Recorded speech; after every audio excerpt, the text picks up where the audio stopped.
하셨다고 하는데 분명히 오른쪽 길이 내리막길인데 오르막길로 생각하고 또 왼쪽 길이 분명히 오르막길인데 내리막길로 생각하고 그렇게 살아가는 이스라엘 백성들이 그렇게 살아가다 보니까 여러분 오늘 5절 말씀에 보시기 바랍니다. 하나님이 주신 떡, 물, 양털, 삶, 기름, 숯 이것이 하나님이 주신 것이 아니라 바알과 아세라가 준 것으로 오해를 하고 있더라는 것입니다. 여러분 이런 오해를 하는 이스라엘 백성들을 바라보시는 하나님의 마음이 굉장히 서운하세요. 그러면서 2장 8절을 같이 한번 읽습니다. 곡식과 새 포도주와 기름은 내가 그에게 준 것이요 그들이 바알을 위하여 쓴 은과 금도 내가 그에게 더하여 준 것이거늘 그가 알지 못하도다. 곡식과 새 포도주와 기름은 그 바알이 준 게 아니라 그 내가 준 건데 왜 저렇게 반응을 하나. 지금 하나님 입장에서는 그게 굉장히 서운하고 그 알지 못하는 하나님이 은혜를 알지 못하는 이스라엘 백성들 보면서 마음이 답답하셨던 것 같습니다. 그러다 보니까요 바알이 준다고 믿으니까 사람들이 바알로는 막 나가려고 하는데 하나님 앞에서는 예배하는 자가 진심으로 하나님을 예배하는 자가 한 명도 없어요. 그리고 내버려 두니까 깨닫기는커녕 내버려 두면 좀 깨닫겠지. 근데 깨닫기는커녕 점점 파멸의 길로 점점 하나님에서 멀어지는 길로 가고 있더라는 것입니다. 여러분 사랑하는 사람이 점점 잘못된 길로 갈 때는 여러분들은 어떤 마음으로 사랑하는 사람들을 바라보시겠습니까? 당연히 그 길이 잘못된 길이야. 그 길로 가면 안 돼. 여러 번 말을 할 거예요. 근데 말을 하다가 안 되면 강제적으로 아마 그 길을 못 가게 하실 것입니다. 여러분 오늘 본문은요 2절부터 13절까지 사랑의 매를 드시는 하나님의 모습이 나와요. 특히 1장에서는 그 징계하시는 개괄적인 메시지를 전했다면 이제 2장에서는 아주 구체적으로 어떻게 사랑의 매를 드시나 하는 내용이 나오는데요. 오늘 그 부분을 좀 한번 살펴보고 또 하나님이 어떤 모습인지 한번 보겠습니다. 먼저 법적으로 고발하시는 하나님의 모습이 나옵니다. 여러분 2장 2절에 보면 쟁론하라 하는데 이 쟁론하는 것은 변호하다, 서로 논쟁하다, 이런 법적인 용어입니다. 남편이신 하나님이 이제 그 아내 되시는 이스라엘을 고발하고 있어요. 법적으로 고발하고 있어요. 이 여자가 지금 음행을 했다. 이렇게 고발하는 이유는 더 이상 음행하지 못하도록 고발하고 있다는 것입니다.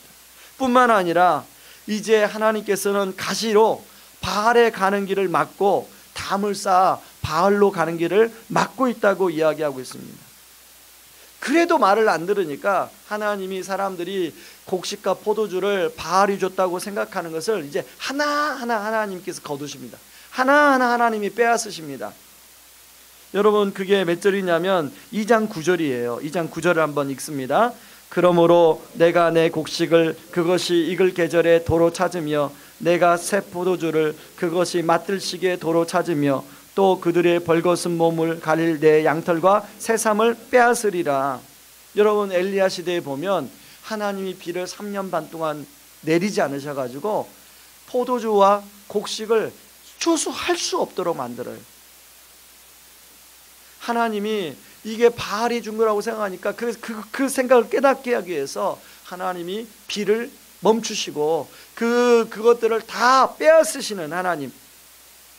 그러면서 수치를 바알 앞에 드러나게 하시고 바알이 섬긴 시간만큼 너희들에게 벌을 줄 것이라고 이렇게 말씀하시는 하나님이 나오는데요.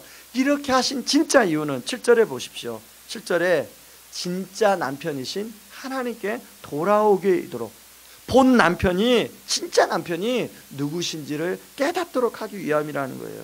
하나님은 그 전까지 수많은 선지자를 보내서 야 남편이 그 바알이 아니라 그 너희들이 뭐 생존을 위해서 그렇게 애쓰는 그 무엇이 아니라 바로 그게 하나님이다. 수없이 말씀으로 들려줬는데 깨닫지 못하니까 사랑의 매를 드셔서 이제는 그것을 깨닫게 하신다는 것입니다. 여러분 지혜로운 사람은 사랑의 매를 들기 전에 빨리 깨닫고 돌아오는 사람이 지혜로운 사람이죠. 그런데 사랑의 매를 맞을 때 깨닫고 돌아온 사람도 지혜로운 사람이에요. 여러분, 제가 이렇게 어제 말씀을 묵상하다가 저의 삶을 돌아보니까 사랑의 매가 저의 삶에도 참 많이 있었더라고요. 사랑의 매를 이렇게 제 인생을 돌아보니까 그 사랑의 매가 정말로 유익했더라고요. 여러분, 그 중에 가장 큰 사랑의 매를 들자면 2005년도 말에 있었던 제 삶에 있었던 사건, 지금 생각해 보니까 하나님이 이찬수 목사님이라는 그분을 통해서 저에게 사랑의 배를 드셨더라고요. 제가 스스로 생각할 때는 성도들을 잘 섬기고 열심히 사역하는 것 같은데 하나님 보실 때는 고쳐야 될 것이 있는 거예요. 하나님 볼 때는 죄를 제대로 내두면 제대로 된 사역자가 안 되니까 내가 이찬수 목사님이라는 사람을 통해서 내 사랑의 매를 들어야겠다. 그래서 2005년도 말에 너 같은 사역자는 우리 교회에 있을 필요가 없어. 너 그만둬. 그런 얘기를 여러분이 들었을 때 얼마나 그게 충격입니까? 갈 데는 없고 이제 다른 사역자를 찾으려고 하니 그냥 여기 아니면 안 될 것 같고. 여러분, 2005년도 말에 그 얘기를 듣고 2006년도 어떤 분은 그 얘기를 듣고 목사님이 저렇게 개척을 했어 보니까 그냥 은혜로 잘 됐나 보다 이렇게 생각하는데요. 여러분, 2005년도 말, 2006년도, 2007년도, 2008년도 고난주간 특세까지 저는 설교를 세우지 않았습니다. 여러분, 목사를 설교를 세우지 않는데요, 눈치 없는 교구 성도는 목사님 다른 사람들은 다 설교하는데 왜 목사님은 설교를 안 하세요? 근데 그런 말을 들으면요, 제 부끄러움과 수치가 드러나는 겁니다. 그때 정말로 힘든 시간을 보냈습니다. 생각해보니까 사람 만나기도 싫고 대인기피증, 이렇게 사람을 만나면 저 사람이 나한테 앞에서 웃고 있는데 속으로는 저 사람이 나한테 또 뭘 고발하려고 하지? 이런 온갖 많은 생각들이 들었습니다.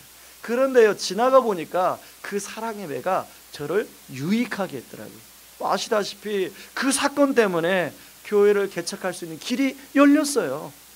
만약에 그 사랑의 배가 아니었으면 저는 그냥 아직까지 그렇고 지금도 그렇지만 아마 지금의 모습은 아닐 거라고 생각합니다. 그러나 그 사랑의 매 때문에 정말로 유익이 컸어요.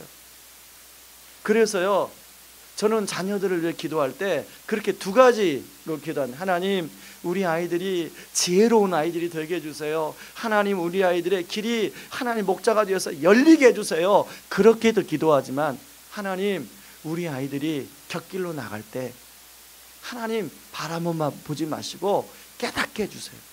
사랑의 매를 들어서라도 깨닫게 해주셔서 옳은 길 가게 해주세요. 저만 그렇게 기도한 줄 알았더니 우리 교회 어떤 성도님도 그렇게 기도하시더라고요. 그렇게 기도했더니요, 저희 집에 유난히 곁길로 가려고 하는 애가 있거든요. 초등학교 3학년 때부터 들키게 해주시더라고요.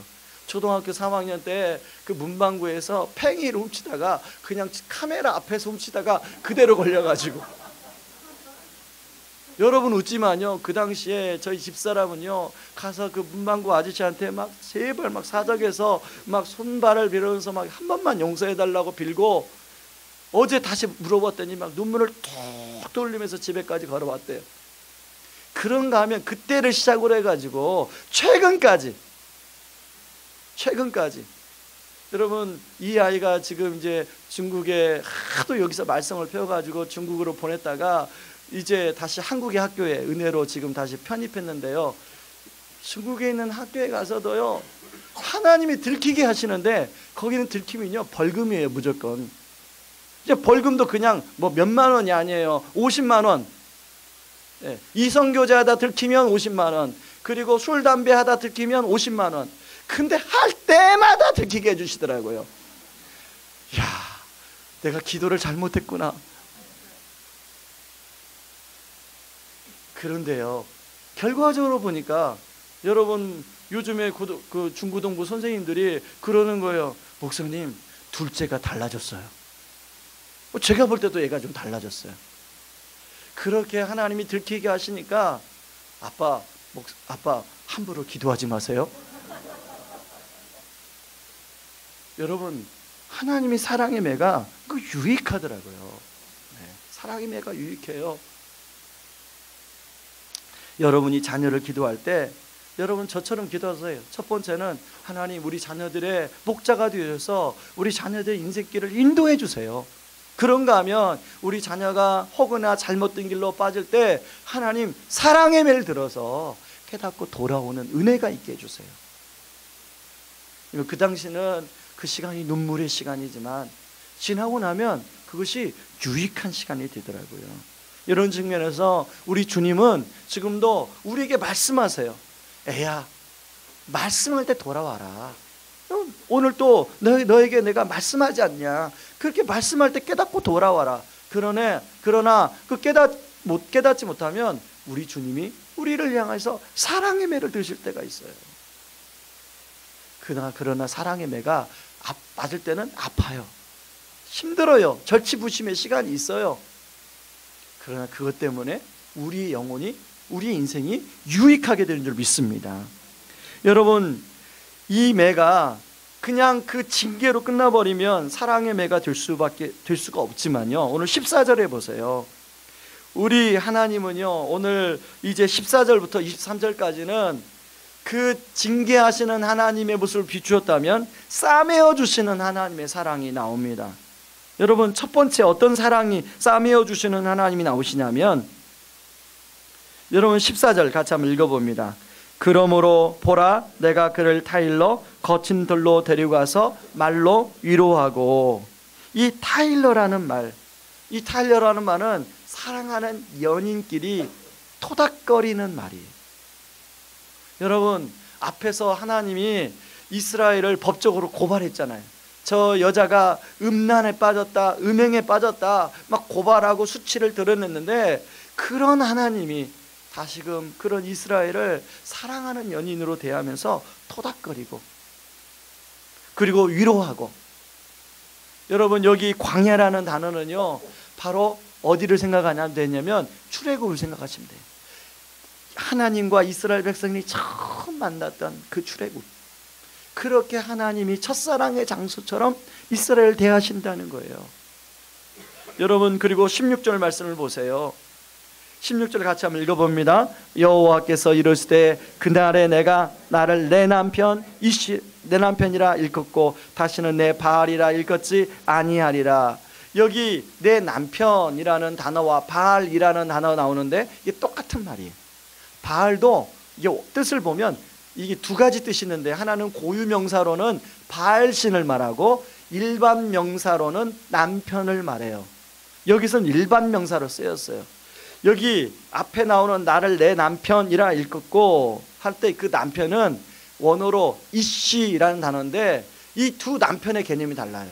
첫 번째 남편 이씨라는 개념은 동등한 파트너로서 다시 사랑해주는 남편을 의미하고요, 뒤에 나오는 바알은 권위적이고 가부장적이고 그리고 구속하는 남편을 말해요. 근데 우리 하나님이 우리를 이제 우리가 그 음란한 가운데 돌아왔잖아요. 우리의 과거의 잘못된 죄로부터 돌아왔잖아요. 하나님께서는 너 나한테 책 잡혔지? 내 평생 두고 바가지 긁으며 살을 거야. 너 내 말 안 들으면 너 나한테 내가 말 안 들을 때마다 막 수치를 딱 드러내고 막 바가지를 긁고 막 그럴 거야. 여러분, 남편들이 힘들어하는 게 그런 거잖아요. 아니 30년 전에 그 실수했던 거 좀 이제는 잊어버려 주시지. 가끔씩 저희 집사람이 30년 전에 당신의 모습이 어떤지 아세요? 막 이렇게 얘기하면 막 더 쥐구멍을 막 들어가요. 아니 그때 용서해 줬잖아. 우리 하나님은 그런 걸 꾸죽꾸죽 꺼내지 않아요. 우리 하나님은 모든 걸 덮어주시는 이씨의 하나님. 여러분, 우리가 가끔씩 이렇게 기도하다 보면 옛날에 분명히 하나님이 용서해 주신 어떤 그 기억이 또 나서 막 그것이 막 저를 죄책감에 막 누르잖아요. 그럴 때 없습니까? 그럴 때마다 여러분 기억하실 것은, 하나님은 동이 서에서 먼 것처럼 우리의 죄를 다 잊으시고 덮어주시고 용서해 주시는 하나님인 줄 믿으시기 바랍니다. 여러분, 진짜 하이라이트는요 19절부터 20절이 나오는데, 19절부터 20절 말씀을 읽어봅니다. 내가 내게 장가들어 영원히 살되 공의와 정의와 은총과 귀중히 영임으로 내게 장가들며 진실함으로 내가 장가들리니 내가 여호와를 알리라. 아까 앞에서 하나님이 법적으로 고발했다고 그랬잖아요. 그런데 우리 하나님은 여기서 장가들어, 이 장가들어란 말을 한 번 하는 게 아니라 연속 반복해서 3번을 이야기하고 있어요. 그 말은 무슨 말이에요? 여러분, 이제 어떤 죄를 지었고 이제 어떤 그 부부 관계 속에서 뭔가 잘못해가지고 이제 정말 당신하고 헤어져, 그러다가 이제 결합하는 이 그런 관대로 있지 않습니까? 그럴 때 이 죄를 진 상대방 입장에서는 이 여자가 진짜 나를 용서해 주려나? 이 남자가 진짜 나를 용서해 주려나? 이렇게 의심이 들어요. 혹시 또 그런 거 아닐까? 그런데요, 우리 하나님은 확신시켜주고 있어요. 내가 너에게 장가들겠다. 한 번도 아니고 3번씩이나. 내가 진짜 너의 이씨, 너를 사랑하는 남편의 역할을 다시 해주겠다라고 말씀하고 있습니다. 그런 다음에 여러분 21절 22절인데요, 징계하실 때 빼앗았던 곡식과 포도주를 다시 돌려주신다고 말씀하고 있습니다. 특별히 21절 22절을 한번 읽어보겠습니다. 같이 읽습니다. 여호와께서 이르시되 그날에 내가 응답하리라. 나는 하늘에 응답하고 하늘은 땅에 응답하고 땅은 곡식과 포도주와 기름에 응답하고 또 이것들은 이스라엘에 응답하리라. 여러분, 거기에 응답에다가 한번 동그라미를 쳐보세요. 응답이란 말이 몇 번 나옵니까? 총 4번이 나와요. 그 당시는 곡식과 포도주를 추수하기 위해서는 비가 와야 돼요. 그래서 많은 사람들이 비가 오도록 하기 위해서 바알을 자극하기 위해서 그런 음탕한 행위를 했어요. 근데 그게 아니라 하나님의 마음이 움직여서 하나님이 하늘에 응답하고 하늘이 땅에 응답하고 땅은 곡식과 포도주에 응답하고 곡식과 포도주는 이스라엘이라고 하는 사람들에게 응답하고, 저는 이 말씀을 생각하면서 우리 성도님들의 사업장에, 우리 성도님들의 직장에, 우리 성도님들의 자녀들의 삶에, 취업이 안 되는 정말로 취업 때문에 기도하는 우리 자녀들의 삶에 이렇게 응답의 역사가 있기를 주님의 이름으로 축원합니다. 여러분이 어떤 문제 가지고 기도하는 분이 있다면 이 말씀 붙들고 약속의 말씀 붙들었으면 좋겠어요. 하나님 응답해 주신다고 하지 않았습니까? 여러분, 어제 여러분들 김밥 잘 드셨습니까? 예, 어제 제가 말씀 안 드렸지만 그 김밥은 어느 성도님이 응답에 감사해서 여러분들한테 주신 김밥인 줄 믿습니다. 예, 그 성도님이 이 가운데 계신데요, 그분이 여름인가요? 제가 정확하게 기억이 안 나는데 갑자기 제가 기도하다가 그 성도님 가정이 생각났어요. 그냥 연락을 해보고 싶더라고요. 그래서 카톡으로 잘 계십니까? 요즘에 어떻습니까? 카톡을 했더니 그분이, 목사님, 제가 지금 유럽에 출장이 왔는데 지금 내가 수술을 다 해놓고 기술적인 문제가 뭔가 해결이 안 돼가지고 지금 나 내일 한국으로 와야 되는데 지금 너무너무 지금 어려운 지경에 있으니까 목사님 기도해 달라고, 기도해 주시라고 그렇게 카톡이 왔더라고요. 그래서 저는 별로 심각한 게, 이게 카톡상 심각한지 몰라가지고 그냥 이제 기도할 때마다 하나님 아버지, 성도님이 무슨 문제인지 모르지만 기술적인 어려움이 있어서 지금 출장에서 어려움을 겪고 있습니다. 하나님 우리 성도님들의 상황을, 하나님 성도님의 상황을 하감해 주시고 감찰해 주시고 하나님 응답하여 주옵소서 기도했어요. 그런데 그 전날 그렇게 기도 부탁을 하고요, 이제 그 다음날 비행기 타고 와야 되잖아요. 그래서 비행기 시간이 얼마 안 남아가지고 막 초조하고 있는데 여전히 문제는 해결이 안 되고, 그런데 그 엔지니어랑 이제 비행기 시간 몇 시간 남겨놓고 엔지니어랑 아침에 그냥 이렇게 대화하는 가운데 그 전에 이 문제 때문에 이분이 출장을 한번 갔다가 해결이 안 돼서 다시 왔어요. 근데 그쪽에서 또 문제가 해결이 안 된다고 하니까 해결책 없이 출장 가셨다고 하시더라고요. 2시간 앞에 놓고 이제 문제가 해결이 안 되니까 이게 해결이 안 되면 이제 그동안에 했던 사업 다 접어야 되는 상황. 그런데요, 아주 사소한 것에서, 안 해본 게 아니에요. 그걸 아주 사소한 것에서 하나님이 문제를 풀어주시고 응답해 주시더라고요. 여러분, 저는요, 이것이 그냥 이 한 성도님의 가정에만 있는 일이 아니라 저는 우리 성도님들의, 우리 자녀들의 가정에, 그리고 우리 또 어떤 우리 성도님의 지금 어떤 철치부심한 어떤 기도 제목을 가지고 기도하는 우리 성도님들의 그 기도 제목 위에 이런 응답의 역사가 있기를 바랍니다. 사실은 저는 오늘 새벽까지 말씀이 막 안 잡히고 막 너무너무 괴로운 시간 보냈어요. 사실은 지난주 제가 일부 예배 때는 그런 심정을 좀 표현했는데요, 제가 요즘에 하나님 아버지, 저 진짜 목사 노릇하기 너무 힘들어요. 막 제가 그런 말은 안 했지만 막 그런 마음이 들었어요. 옛날에는 막 좀 이렇게 말씀을 보면 막 말씀이 팍팍팍 잡히고 막 이 말씀으로 막 은혜를 받고 이 말씀을 전하겠다고 하는데, 요즘에는 막 말씀을 붙들고 막 실험을 해도 막 말씀이 막 눈에 안 들어오고 막 그 말씀이 무슨 말씀인지 잘 모르겠고. 그런데요, 오늘 새벽 3시 반에 일어나서 몸은 너무 막 무겁고 힘들고 괴롭고 그러다가 아니지만 막 머리를 쥐어 뜯으면서, 그리고 이제 4시가 되었습니다. 오늘 새벽에는 어떻게 말씀을 전하지? 근데 이런 마음으로 도저히 말씀 못 전하겠는데, 그러고 하나님 앞에 기도했어요. 하나님 아버지, 저를 불쌍히 여겨달라고, 하나님 우리 성도님들을 불쌍히 여겨달라고 한 5분 정도 기도했을까요?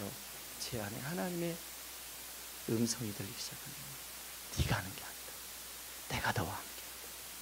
그러고 이제 그 기쁜 마음으로 오늘 이렇게 새벽에 나왔는데, 아까 나의 등 뒤에서 내가 너를 도우시는 주. 하나님 이런 마음 느끼게 하는 것은 이건 저를 느끼게 하는 게 아니라 우리 성도님들의 마음이군요. 지금 이 마음. 그걸 아까 그 찬송 부르는데 그걸 또 깨닫게 해주세요. 우리 성도님들이 지금 그 마음이군요. 그래서요, 이 단에 올라오면서 어떤 기도를 했냐면, 하나님 오늘 새벽에 못 나오셨을지라도 하나님 그런 상황 가운데 있는 우리 성도님들에게 하나님 등 뒤에서 밀어주시는 하나님의 은혜가 있게 하여 주시옵소서. 하나님 응답의 역사가 있게 하여 주시옵소서. 오늘 이 새벽에 그런 은혜가 있기를 바랍니다. 여러분, 1장에서는 노루하마 로암미라고 하셨는데, 하나님은 다시 한번 루하마, 내가 너희들 다시 긍휼히 여기고 암미, 너희들 내 백성으로 여기겠다고 말씀하고 있습니다. 여러분, 여기서 오늘 음탕한 고멜은 누굽니까? 바로 음탕한 고멜은 바로 저와 여러분들이죠. 하나님은 우리의 과거를 바가지 긁듯 긁으시는 분이 아니라 반복하여 캐묻지 않으시고 덮어주시고 용서해 주시는 하나님. 어떻게 보면 오늘 본문의 하나님은 해픈 하나님이에요. 약한 하나님이에요. 그런데요, 거룩하신 하나님이, 어미하신 하나님이 이렇게 약해지신 것은 바로 저와 여러분들을 진짜 사랑하시거든요. 여러분, 이렇게 우리를 사랑해 주시는 이유가 뭘까요? 바로 우리를 이렇게 사랑해 주시는 이유는 바로 너희들의 죄를 덮어주고 너희들을 회복시켜주는 이유는 너희들도 바로 다른 사람을 그렇게 사랑하라고 하시는 거 아니겠습니까? 여러분, 도저히 용서가 안 되는 누군가가 있습니까? 여러분, 몇십 년이 지났어도 내가 그 사람은 도저히 용서할 수가 없어. 그런 사람이 있습니까?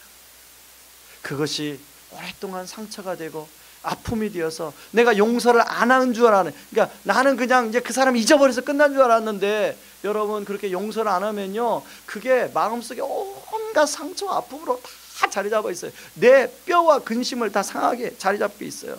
나도 모르게 어떨 때는 그것이 발목을 잡아요. 아골골짜기가, 오늘 이 15절에 나오는 아골골짜기가 다른 게 아니에요. 여러분, 아골골짜기가 뭡니까?